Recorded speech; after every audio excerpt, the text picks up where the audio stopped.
Nearly 700,000 people have fled violence in Sudan to eastern Chad. Most of those that have left their country now find themselves struggling to survive. Over 9 million people are believed to have been displaced since the start of the conflict in April of last year. Let's get you some analysis now with Pauline Ballaman, who is Chad's country director for the Norwegian Refugee Council. Pauline, it's great to talk to you. Thanks very much indeed for coming on. And what an incredibly important but forgotten story this is. Absolutely. It's a forgotten story in one of the poorest countries in the world. Chad has hosted in the last 9 months 700,000 people, which is phenomenal for a country which already had over 500,000 refugees and displaced people. But they've opened their doors. People are continuing to cross the border, and the capacity to be able to respond is negligible.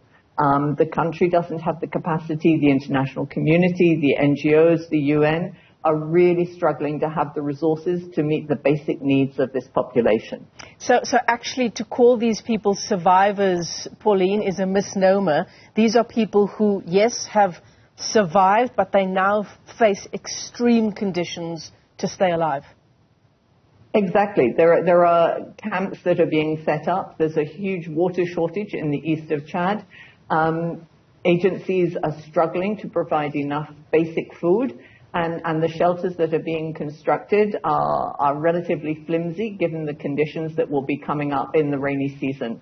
So it's a real struggle for survival. So yes, they've survived some of the horrors and nightmares of the conflict, only to find themselves left almost destitute here in the desert in eastern Chad. And these numbers that we're talking about, this is the largest displacement crisis in the world, war-related displacement crisis in the world, even surpassing Ukraine and Syria. Why is it, Pauline, I mean, you and I are having this conversation this afternoon, but why is it that we're not hearing a lot more? That's always a very good question. Why do these forgotten, these neglected crises not make the headlines? Is it because there's a lack of political interest, a lack of economic interest? Is the world's attention elsewhere? It's a difficult one to answer, but what we're saying at the moment is that this does need to be put on everybody's radar in order to be able to have the response that is needed. So these survivors, Pauline, who have managed to escape extreme violence in their own country, they now face the same atrocities in Chad, according to what some of them are describing, the conditions they're describing.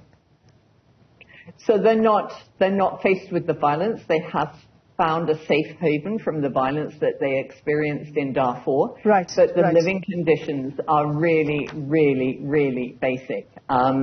These people, many of them, educated people, have had positions in government. They're teachers, they're medical workers, they're human rights and lawyers, and now they find themselves under plastic sheeting in a wooden shelter with no source of income and limited resources to be able to provide even their basic needs. Right. Thank you. Thank you for clarifying that. And as you said, it's difficult for even health organizations and organizations that respond to crises of this nature to keep up just with the sheer numbers involved. That is so true. They just, because people continue to come over, and because the lack of resources, the lack of capacity in country, it's very, very difficult to get people from the informal sites where they settle on arrival to get, the refugee camps set up. UNHCR has done a phenomenal job in getting some camps set up, but it's very, very difficult to keep pace with the number of arrivals. So where to from here, Pauline? Well, hopefully, as you know, the Secretary General from NRC is here this week. There have been other donor visits. There are other high-profile visits planned.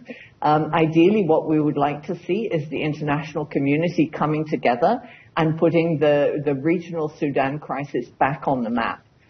Chad is just one country that's been affected by this crisis. There's internally displaced within Sudan. There are people in South Sudan, in Egypt, in Ethiopia. Chad is the poorest country and who is hosting the most.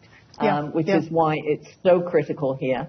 But we really do need the international community to wake up and respond together to be able to come up with some solutions, not least an end to the conflict, but also the resources to be able to respond to the needs. Yeah, absolutely. Chad, as you say, hosting the bulk of the people who are able to flee Darfur, 38%, notwithstanding its own challenges as a country.